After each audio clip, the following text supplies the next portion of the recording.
On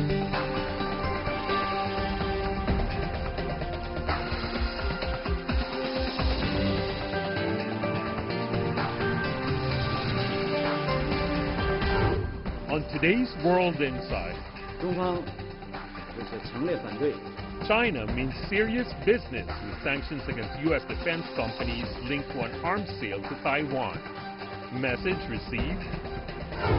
And a new India-U.S. security pact signed after a meeting between the U.S. Secretary of State and Defense Secretary with their Indian counterparts. The impact on regional security.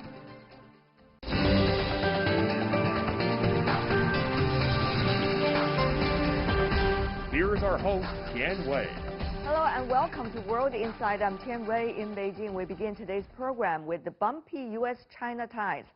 The U.S. State Department approved another potential arms sales to Taiwan, the second in less than a week. The deal could reach more than $2.3 billion. Last week, the U.S. already announced a weapons deal worth about $1.8 billion U.S. dollars.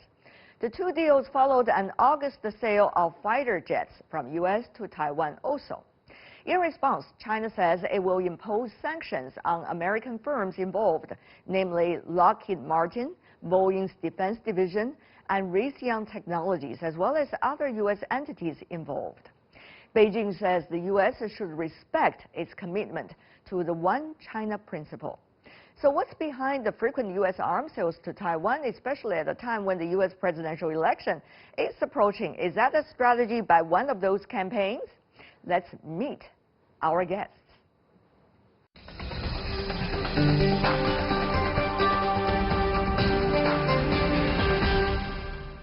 For U.S. arms sales to Taiwan, we are joined by, in Shanghai, Shending Li, professor from the Institute of International Studies, Fudan University.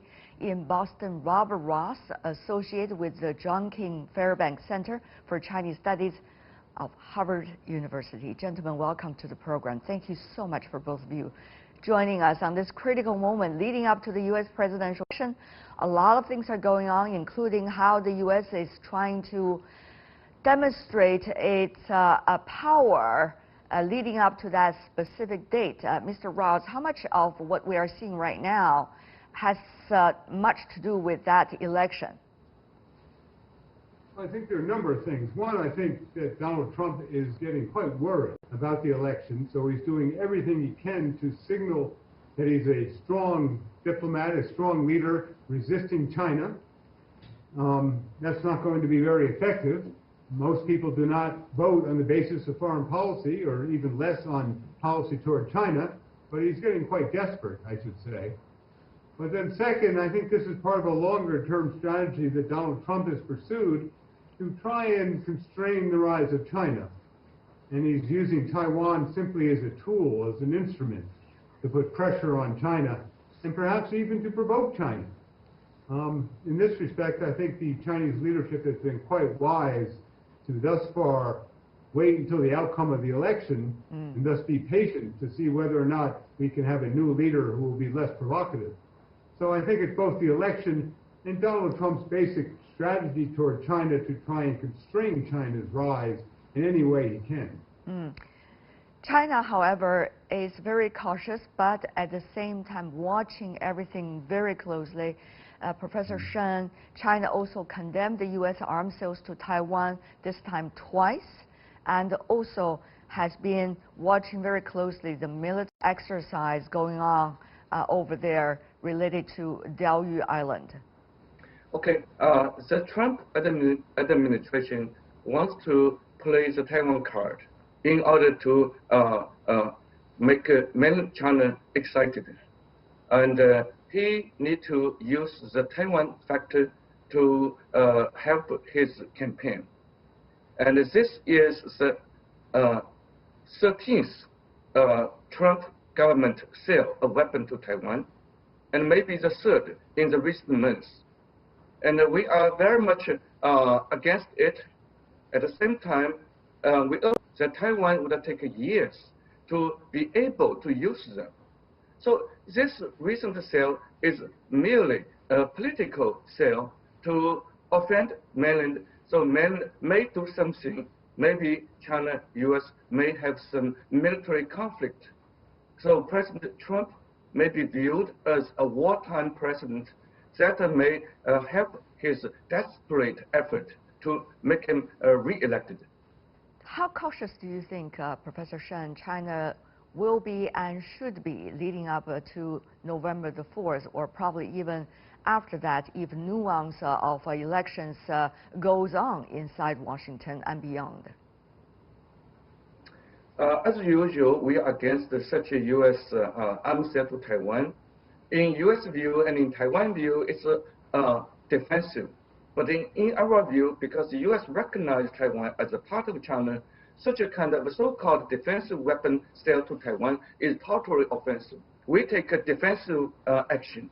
You are against us, and we have to take action that we don't do business with this company. So this is very defensive, not offensive. So we prefer not to do any business with Boeing Defense, with Raytheon, etc. That is our cautious action. We don't shoot in the first place, and we don't take offensive means, but we do deserve our right to take defensive measures. Mr. Ross, your comment. I agree with much of what Professor Shun has been saying, that China is reacting defensively, and it may well be true that Donald Trump would like to provoke China so as to create an incident that will make him a wartime president and create greater popularity for him. We should note he's doing the same thing against Iran, increasing the sanctions and threatening Iran, hoping that perhaps there's a crisis with Iran that would make him popular. But I think it's quite clear that it is not in China's interest to have an escalation of the U.S.-China conflict, and that China's patience in dealing with Donald Trump is really quite remarkable, how much provocative Donald Trump has been with the trade war, an ideological war, a technology war. But it is indeed in China's interest to wait, because if Donald Trump loses this election, we will have a new president. And I think this new president will want to cooperate with China much more in other areas and abandon Donald Trump's what he calls decoupling or all-of-government approach, because we have many interests that require cooperation. And so patience is the right strategy. And let's see what happens on November 3rd, November 4th. Mr. Ross, on the other hand, we see the joint military exercise between the United States and Japan. Of course, one has seen that over the past decades. However, this time with quite a scale. And also this time, it's when the U.S., at least the Trump administration, is trying to build up what they call the Indo-Pacific, their new ally circle.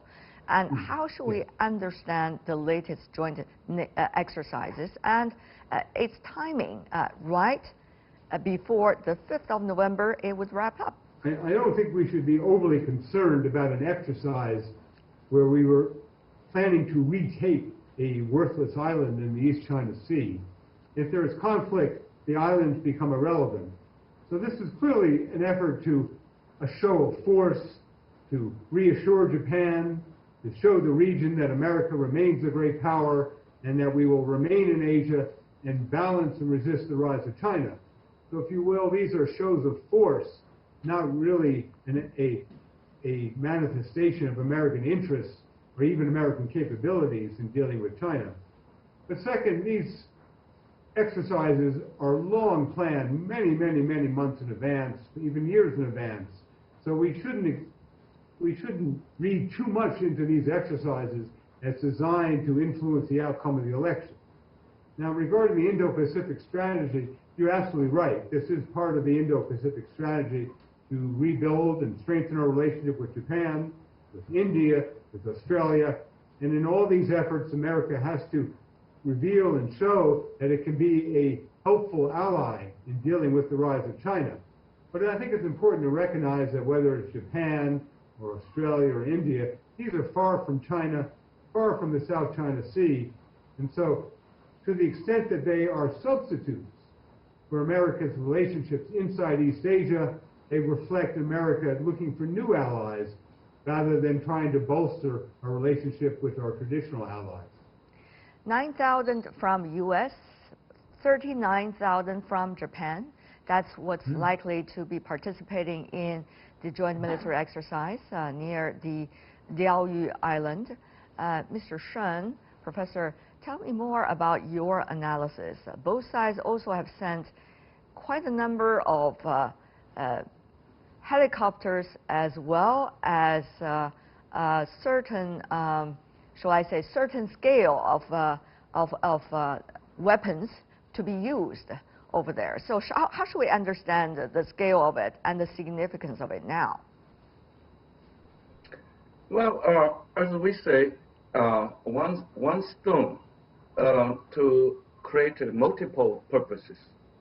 The first purpose is to reinforce the traditional U.S.-Japan security partnership, to assure Japan, as my friend Professor Ross has mentioned, that Japan is secure. It's still here, unyielding security commitment. Second purpose is to assure another American friend, maybe not a country, but at least a partner, which is Taiwan. Don't worry, despite People's Liberation Army's and its Navy's recent multiple exercises in the region, America stands by Taiwan. Don't worry about some surprise things to happen on the day of the U.S. election. And the U.S. military is next to you, and we are going to deter any possible threat to my friend. The third stone is to serve as a strong signal to deter the mainland China. We watch your naval exercise, and Air Force recent patrol in the area close to Taiwan. Don't do more. If you do more, probably the U.S. will take some action. So this is a heightened, a more lifted security deterrent against the mainland. Therefore, Professor Shen, is China worried? All this is to show the U.S. is the dominant leader. No challenge to this American role. And the major challenges, obviously, Beijing, in Americans' view, which U.S. want to send a signal, don't take the advantage of Americans' election. No chance. We have seen also from China a very strong campaign to go back in history and to learn from history. Mr. Ross, for example, about the Korean War in the U.S. sense, but certainly to Chinese, it's 4 months after the Korean War broke out. It's in October 2050. China's war against U.S. aggression and aid Korea began. Was the 70th anniversary. The Chinese president talked about it. There were enormous amount of literature and movies coming out, and also veterans talking about their stories, oral history. This is an interesting time, certainly, but history should be remembered. Mr. Ross, remember at that time China was forced to go to a war at a time when it was thinking only to build its economy at the very early stage of the People's Republic. But with the U.S. interfering in Chinese eyes onto the Korean Peninsula, which is in China's direct neighborhood, and the U.S. fleets, the 7th Fleet coming into the Taiwan Strait, which is threatening China's sovereignty, China started to make that decision. So, Mr. Ross, 70 years later, it's not necessarily about that war, but lessons to be learned about miscalculation and misjudgment on all sides. Well, I think that President Xi's speech on the 70th anniversary made clear that China is quite worried about the trend in American policy toward Taiwan, and that it could lead to force China's hand to respond in ways that America would not like. And I think also Wang Huning's opinion piece in Renmin Revao was quite clear that there are Chinese red lines. So, and just as there were during the Korean War. And China's watching closely America's relationship with Taiwan, the transits to the Taiwan Strait of the American Navy, the senior visits to Taiwan by American officials, and the arms sales to Taiwan, with great concern that it could encourage the leadership in Taiwan to be more bold and more risk-taking in challenging mainland interests. And the mainland's always been concerned that if the trend were to continue, it could lead to a crisis. Of course, this was the situation in 1996, when American policy suggested to the mainland that America was showing no restraint in support for Taiwan, and this could cross a mainland red line, leading to not just a crisis, but something worse. So President Xi's speech and Wang Huning's opinion piece were all warnings to the United States that you need to think twice about your relationship with Taiwan, what kind of weapons you sell, your leadership visits, and perhaps you're encouraging the Taiwan leadership to do things that are neither in U.S. interest or Chinese interest, and that American restraint and Taiwan restraint may be in American interest and in Chinese interest. We're reaching a very sensitive time in U.S.-Taiwan relations, and I think the mainland understandably wants to advise the United States to exercise caution. Now again, the mainland has been, I would suggest, fairly patient. It is clearly warning Taiwan with its military maneuvers, its flights, its ship movements, that Taiwan is taking great risk. Having said that, the mainland has been fairly patient, and so much will depend on the outcome of the U.S. election.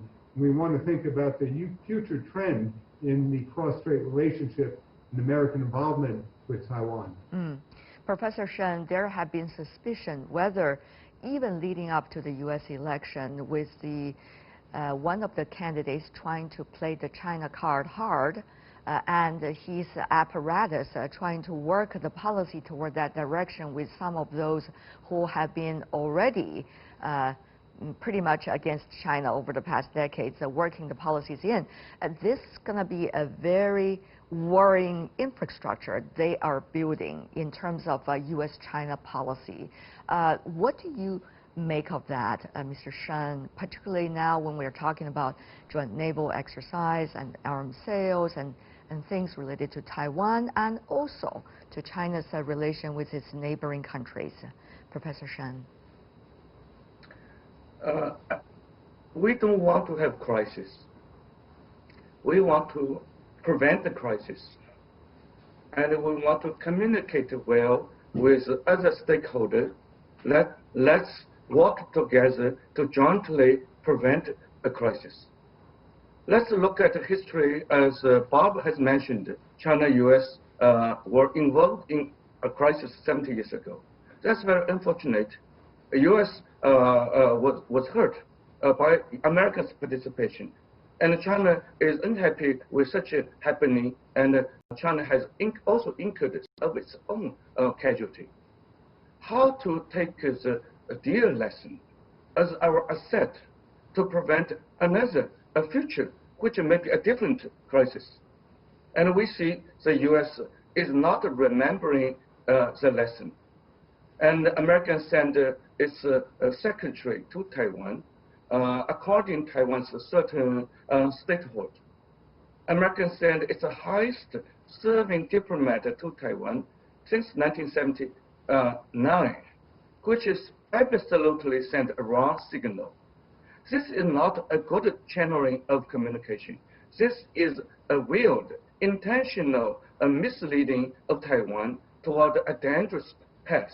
As a result, the Taiwanese top leader stated Taiwan is going to make a decisive measure or a determining step. And Taiwan's top representative to Taiwan, who is not a diplomat, not an ambassador, because Taiwan does not deserve a statehood. But this lady called herself as ambassador, which was not stopped by the U.S. government. It's unbelievable. That means Taiwan has already taken the opportunity, which it may have mistakenly from the U.S. signal.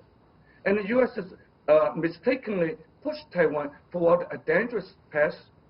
This kind of dangerous interaction would only make a mainland to be correctly understand they are going to make a change, de jure change that may inevitably trigger one of the three triggers of mainland China's anti-secession law, which means we are going to use unpeaceful means to deal with the crisis. We send the message by having our military exercise, by sending our political message that stopped Taiwan, and their so-called foreign minister stated they are not going to restore official diplomatic relationship with America. This is right. You should never try to do this. But this is possibly pushed by Trump government. They may not want to do, but what they have done has mistakenly pushed Taiwan to think, oh, this may be possible. I agree with what Professor Shun is saying, is that unlike in the past where we had American leaders who had a long relationship with Taiwan, we had friends on Taiwan, we had historical cooperation, the Trump administration doesn't really care about Taiwan. They're not doing this to protect Taiwan, they're not doing this to advance Taiwan interests, they're doing this as an instrument to put pressure on the mainland. And so this could end up being the worst possible outcome for Taiwan. Should the mainland find that red lines are crossed, trend is getting dangerous. And the administration is acting somewhat recklessly for the interests of Taiwan, simply to enhance its strength, its signaling regarding the rise of China and America as a great power. It's a fairly reckless policy. I would add that unnecessary. It's not necessary to defend Taiwan's interests. It's not necessary to deter. It's not necessary to reassure Taiwan. This is simply efforts, part of a larger American effort, whether it's in the South China Sea, whether it's with Taiwan, whether it's our naval operations with Japan. This is all part of a larger policy of signaling the world, signaling Asia, and America is still a great power. Yeah. And in some respects, it shows America's great concern, even insecurity, at the rise of China and the pace, the speed at which China is closing the gap in U.S.-China capabilities and the implications for American strategic partnerships in East Asia. Finally, before we go, both of you gentlemen, would you like to shed some light about how we should be able to proceed the rest of the days leading up to the U.S. election, as this is one of the most sensitive time of this year, certainly to say the least. Professor Shun, please. I want to caution American current government. Don't create any surprise for the last less than 1 week leading to the election. And China would not be surprised for whatever U.S. want to create a surprise. We are ready. We are on high alert. We are very cautious. We are very responsible in dealing with all kinds of scenarios. And we would not be surprised, but it's better for U.S. government not to generate any surprise. Thank you, sir. Mr. Ross, please. We can avoid an unnecessary crisis, unnecessary escalation, unnecessary tension. We can gradually move to a more constructive relationship. So there the issue is patience, not allow Donald Trump to provoke, and wait for a future opportunity to try and restore cooperation in many important areas of common interest. Thank you also. Robert Ross, Shending Li, really appreciate it. Thank you so much, and be well, be safe. And you're watching World Insight. Still to come on the program, U.S. Secretary of State Pompeo and Defense Secretary Esper met their Indian counterparts in New Delhi. How will the visit and the pact signed by both sides affect the U.S.-India ties after next week's election?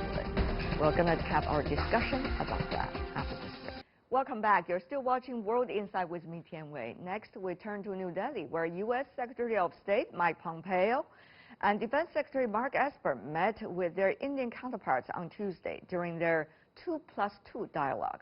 They reviewed their strategic and security ties and discussed the public health collaboration to cope with COVID-19, as well as working together in the Indo-Pacific. They also discussed the so-called threats from China.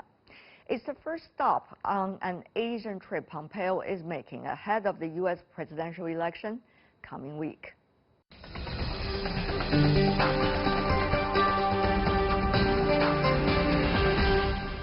On the latest between the U.S. and India, we are joined by Michael Hanlon from the Brookings Institution, Mr. Guo Shetang from the Shanghai University of International Business and Economics, and Bobby Nathary, a journalist and political commentator. Mr. O'Hanlon, how significant to the U.S. side about this latest pact between U.S. and India? It's a modest step, but it comes on top of a number of other modest steps in the U.S.-India relationship over the last 20 years, starting really with President Clinton, that continued to strengthen what many people think was an overdue strong partnership between the world's oldest democracy and the world's most populous democracy. In some ways, the distance between India and the United States during the Cold War was unnatural.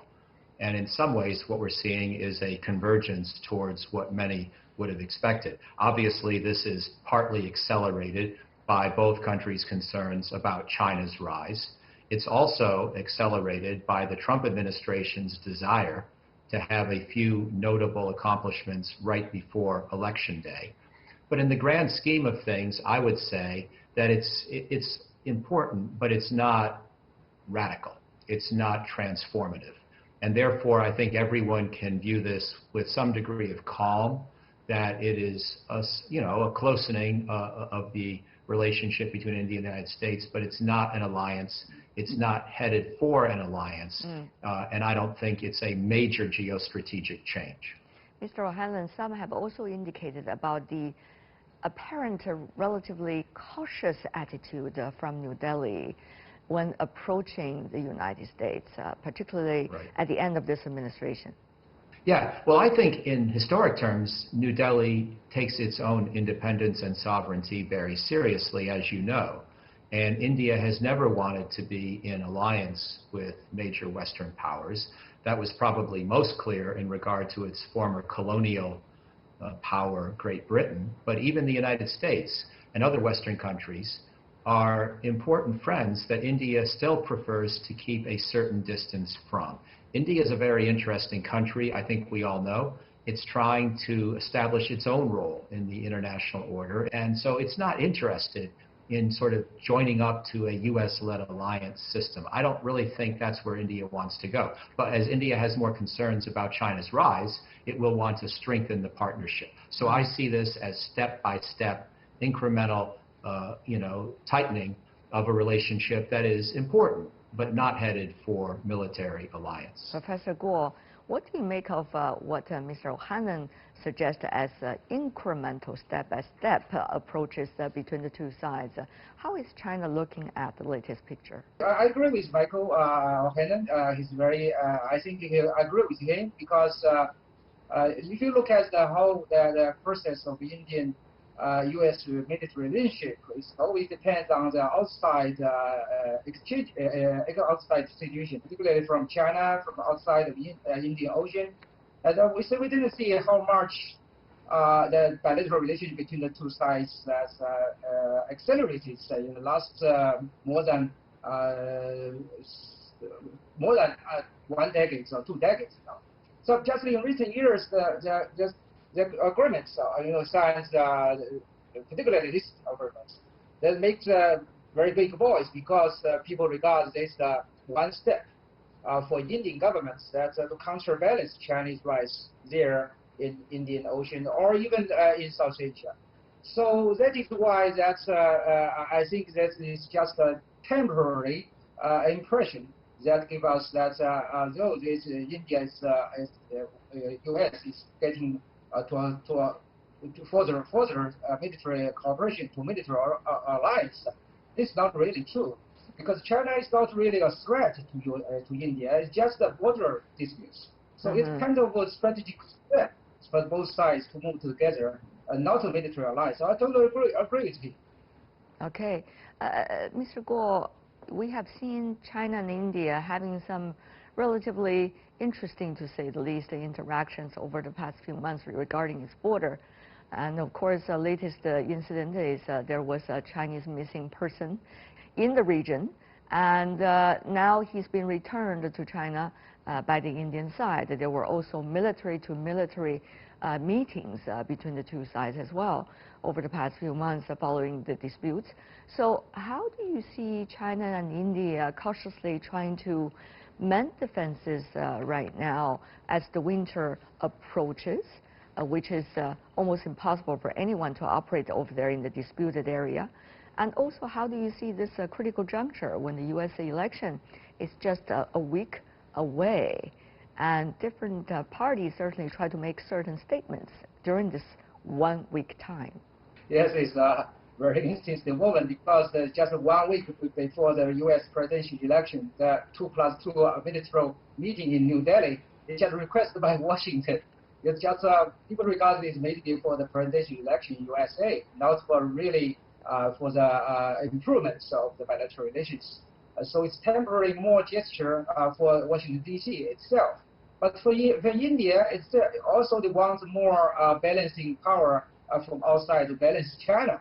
So it's a very interesting time to look at the China-India relationship now.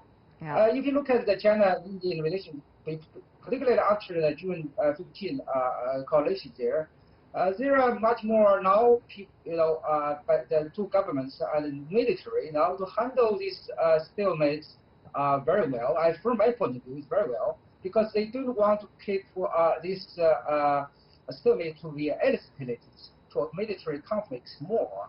So I think now it's just they're talking to the first priority is to disengage of the military troops there, and both sides now is trying to do that. So I think that the intention of both sides is very clear. They want to do that. They want to get in together. Tell me more about India's decision to have this 2+2 dialogue with the U.S. and about the decision-making process, if you can, Mr. Nadari. What we have seen so far is that the two sides have decided to come up with a new security agreement or military agreement under which they are going to develop and share sensitive satellite data with regard to helping to improve the accuracy of the Indian missile system, defense missile systems, different types of those military hard gear. That's all really. But if you're asking me, I think India had much better option of talking directly to China in order to understand China's position with regard to India in the Indo-Pacific Ocean and the surrounding area, and at the same time to just see how China is treating or plans to treat India, and not listen to the political rhetoric of people like Mike Pompeo, Esper, and many others who are just there to stir waters, who are just there to sell American military hardware and equipment, and who are just there, as they stated, to contain China in this strategic region. We know that they have signed the deal and they are very happy about that, but I don't think there are any fireworks for New Delhi to celebrate. Why? Because we have seen far and much more important, significant and strategic agreements like these in the past, from which the United States walked out so easily and so carelessly. I'm talking about many different international treaties, like the Iran nuclear deal, like the Paris climate accord, like many other treaties, strategic treaties that Trump walked out without giving any consideration to the official position of the European Union and other Western partners. So at the end of the day, this is not a significant military agreement or strategic partnership between India and America. This is not. India is not going to be treated, in an exceptional way, and who knows when Trump or the next administration might decide again to walk out of this military partnership too. Why? Because they have done that before, and they are going to easily do it again. Mr. O'Hanlon, now both India and the United States are in the middle of the struggle against COVID-19, arguably the rest of the world as well. However, the two countries certainly leading the list of those that have been infected and also the death toll as well. So how much of a crisis of public health and as a result on the economy could bring the two closer, at least temporarily? How much danger is there, do you think, in terms of miscalculation and misjudgment on policymakers' sides? I will address the COVID question in just a second, but first in response to Mr. Naderi and his eloquent comments, I share his concern that the Trump administration in particular has not been consistent in honoring America's obligations, which is part of why I hope it will be defeated next week in our ballot. I think that when we look at the grand historical sweep, there are a lot of reasons when Indians and Americans look at each other. They may not want to form a completely tight alliance, but they do see a basis for cooperation, and they see a basis for more friendship than we've had historically. The distance between the two countries historically has been somewhat unnatural. And so I do believe that even though both sides will perhaps keep their distance, and I respect Mr. Naderi's reasons for wanting to keep his distance and India's distance from the United States, that this overall trend towards greater collaboration has been going on for 20 years, since Clinton. It's been Clinton, Bush, Obama, Trump, and there's a reason why it has continued with Democrats and Republicans. There is sort of a natural convergence of at least some interests. But yes, I agree. If India and China can defuse the border problem on their own, that's much better. And I don't think the United States has any particular advantage in helping with that problem. On COVID, I think we're all in this together. And one of the regrettable things of 2020 is the degree to which there has been so much animosity, especially between the United States and China, over how to deal with this catastrophe. But China handled the virus better and more effectively than much of the rest of the world. And so we all have things to learn from each other. And I think that if we do have a Biden administration, you will have a sense that there's a need for collaboration in the first instance on addressing the pandemic rather than blamesmanship and criticism. Mr. Gould, Professor, tell me more about what Mr. O'Hanlon earlier mentioned, that this is a systemic approach from the U.S., getting ever closer to New Delhi through several presidencies. And how does China see that process? And what's likely that China needs to be prepared in terms of how Washington will tangle with New Delhi, even with the new administration? If you look at the whole international politics, particularly the transformation of geopolitics, the U.S. and India relationships getting closer is no doubt. So because of China's rise, so it's the international relations, a great power relations transformation is inevitable. So this is natural. So when we look at the U.S. policy toward India, it will continuation of the, I think if Biden wins the presidential election, I think he will do something, continuation of Trump. Just look at the Indian side. I always say that India is an independent country. It has an independent foreign policy. He can do whatever they want.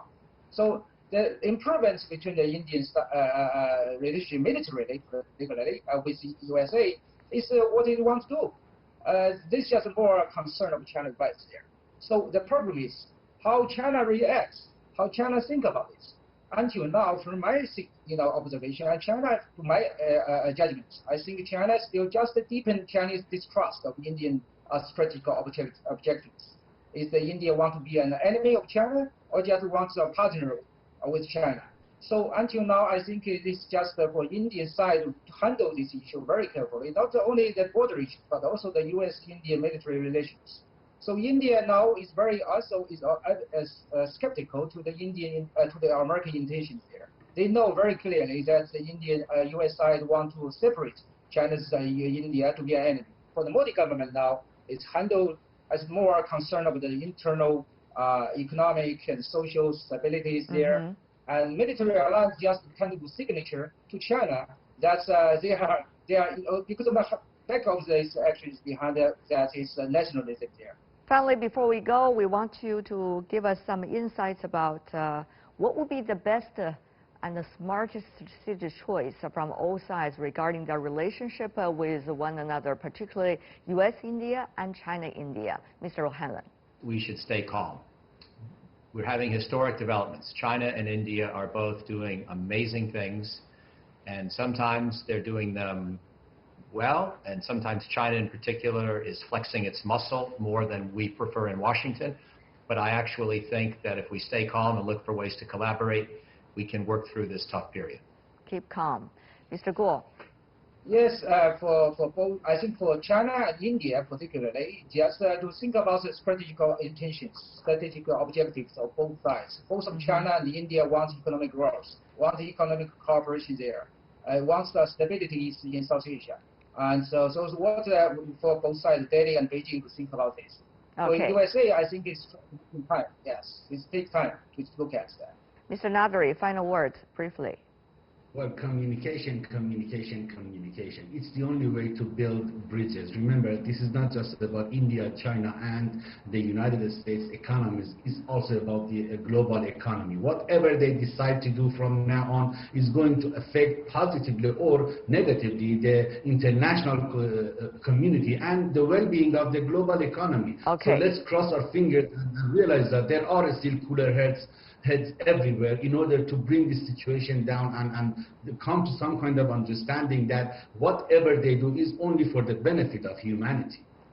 Michael O'Hanlon, Guo Shitang, Bobby Nadri, thank you so much for joining us. Really appreciate it.